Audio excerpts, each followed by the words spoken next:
राठौड़ वंश का शासन था, जो कि कन्नौज के गहडवाल या दक्षिण भारत के राष्ट्रकूटों से जोड़े जाते हैं। रावसिंहा पहला राजा था जो 1240 में पालीवाल ब्राह्मणों की सहायता के लिए बदायूं से आया। खेड़ उसकी राजधानी और बिठू में उसकी छतरी है। राव दुहड़ अपनी कुलदेवी नागणेची माता की मूर्ति कर्नाटक से लाया और इसे नागणा गांव में स्थापित करवाया। मल्लीनाथ जी ने राजधानी मेवानगर बनाई। 1378 में फिरोज तुगलक के मालवा के गवर्नर निजामुद्दीन की 13 टुकड़ियों को हराया था उन्होंने। उनके नाम पर बाड़मेर क्षेत्र मालानी कहलाता है और वो पश्चिमी राजस्थान के एक लोक देवता है। गिंदोड़ी के गीत गणगौर पर गाए जाते हैं।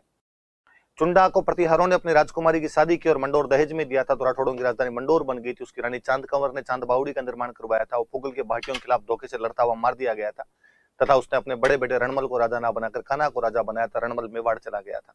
जोधा 1459 में जोधपुर का किला बनाता है। जोधपुर की स्थापना करता है। मेहरानगढ़ किला बनाता है। इसकी नींव करणी माता ने रखी थी। 1460 में यहाँ पर चामुंडा माता का मंदिर बनवाया गया। उसकी रानी जसमादे ने रानीसर तालाब का निर्माण करवाया। उसने बहलोल लोधी की सेना को हराया था और गौरीशंकर हीराचंद ओझा के अनुसार वो मारवाड़ का पहला प्रतापी राजा था।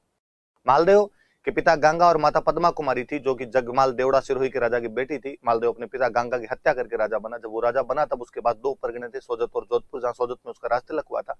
बाद में उसने 52 युद्ध और 58 परगने जीते। जैसलमेर के भाटियों से फड़ौदी छीनता है। सिरवियों से बिलाड़ा छीनता है। दौलत खान और सिकंदर खान से नागौर और जालोर छीनता है। वीरा सिंधल से वो रायपुर और भादरादून छीनता है। डूंगर सिंह से सिवाना छीन लेता है। 1541 में जैत सिंह को मारकर पाहेबा साहेबा के युद्ध में वो बीकानेर पर कब्जा कर लेता है। 1542 में मेड़ता से वीरमदेव को निकाल देता है। वीरमदेव का उसके साथ दरियाजोश नामक हाथी को लेकर विवाद था। कल्याणमल वीरमदेव दोनों शेरशाह सूरी के पास चले गए। हुमायूं से सहायता मांगता है। हुमायूं को उसने जोगीतीर्थ नाम की जगह से हुमायूं ने 3 दूत भेजे थे, अतका खां, मीर समंद और रायमल सोनी। मालदेव उनको सैनिक सहायता और बीकानेर देने का वादा करता है, पर अपने पुस्तकालय अध्यक्ष मुल्ला सुर्ख के कहने पर हुमायूं सिंध चला गया, जहां वीरसाल सोडा अमरकोट के राजा के पास उसने शरण ली थी। 5 जनवरी 1544 को गिरी सुमेल के युद्ध में मालदेव शेरशाह सूरी का सामना करता है। इसमें शेरशाह सूरी की तरफ से कल्याणमल और वीरमदेव थे। शेरशाह की चालाकी के कारण मालदेव जब पीछे गया तो जेतौर कोंपा ने लड़ाई की। जलाल खान जलवानी की सुरक्षित टुकड़ी की वजह से शेरशाह जीत पाया था। उसने जीतने के बाद कहा था कि मैं मुट्ठी भर बाजरे के लिए हिंदुस्तान की बादशाह खो देता। उसने जोधपुर पर कब्जा किया और खवास खां को जोधपुर सौंप दिया। मालदेव सिवाना चला गया। सिवाना मारवाड़ के राठौड़ों की शरण स्थली थी। थोड़े दिनों बाद वो पुनः कब्जा करता है। उसकी रानी उमादेव भारमली नामक दासी का नाराज हो गई थी, रूठी रानी कहलाती है। कुछ दिन अजमेर के तारागढ़ किले में अंतिम समय राजसमंद के केलवा में बिताया था। मालदेव जोधपुर का परकोटा बनवाता, मेड़ता, रिया, सोजत और पोखरण में किले बनवाता। उसके दरबारी विद्वान आशानंद जी ने बागा, भारमलेरा, दुआ, उमादेव भटियारा, कवित्र, गोगाजी पेड़ी लिखी, जिन्होंने पाहेबाग युद्ध में भाग भी लिया था। ईसरदास जी, जो कि एक लोक देवता है, हाला झालारी, कुंडलिया और सूर सतसई, देवियाण और हरिरस जैसी पुस्तकें लिखते हैं।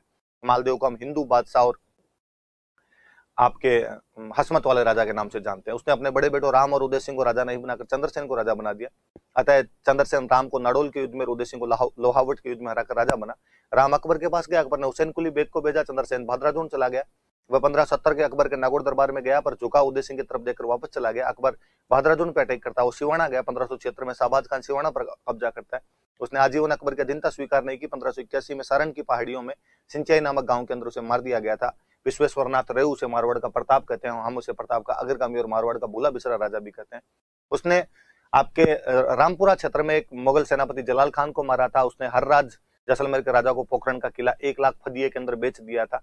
रावल सुखराज, सुजा और देवीदास जो थे वो उसके साथी हुआ करते थे। नागौर दरबार 1570 में अकबर ने अकाल राहत कार्यों के बहाने से लगाया, पर राजाओं से अधीनता स्वीकार करवाई, जिनमें कल्याणमल, हरराज और चंद्रसेन का भाई उदय सिंह था। इस टाइम यहाँ पर शुक्र तालाब भी बनाया गया था। कल्याणमल के बेटे राय सिंह को जोधपुर का प्रशासक 1572 से 74 के दौरान बना दिया गया था। उसके बाद मोटा राजा उदय सिंह यहाँ का राजा बना, जिसने अपनी बेटी मानीबाई या जोधाबाई की शादी जहांगीर से की, जिसकी उपाधि जगत गोसाई और उसके बेटे का नाम खुर्रम था। कल्ला रायमलोद, जो कि मोटा राजा उदय सिंह का भतीजा था, सिवाना का सामंत था। 1589 में अकबर के आक्रमण के समय सिवाना का दूसरा शाखा करता है। इसमें उसने केसरिया और उसकी मंगेतर भान कंवर, जो कि बूंदी के राजा सुरजन की बेटी थी, यहाँ पे जौहर का नेतृत्व करती है। बीकानेर के पृथ्वीराज राठौड़ ने उसके मरसिए लिखे थे। गत सिंह अनारा बेगम के कहने पर अपने छोटे बेटे जसवंत सिंह को जोधपुर का राजा बनाता और बड़े बेटे अमर सिंह को नागौर का राजा बना देता है। अमर सिंह आपके 1644 में बीकानेर के करण सिंह के साथ मतीरे की राड़ नाम की लड़ाई लड़ता है, जो कि सीलवा और जाखड़िया गांव की सीमा पर लड़ी गई थी। काशी छंगानी अपनी पुस्तक छत्रपति रासों में इसका वर्णन करता है। अमर सिंह ने शाहजहां के दरबार में उसके मीर बख्शी सलाउत खान को मार दिया था। उसे हम खटार का धनी कहते हैं। अमर सिंह की हत्या अर्जुन सिंह गौड़ ने कर दी थी। नागौर के किले में अमर सिंह की छतरी बनी हुई है। आगरा के किले के बुखारा दरवाजे को अमर सिंह दरवाजा कहा जाता है। इसे शाहजहां ने बंद करवा दिया था। 1809 में जॉर्ज स्टील ने इसको खुलवाया था। कल कुछ इतनी बातें हमने पढ़ी।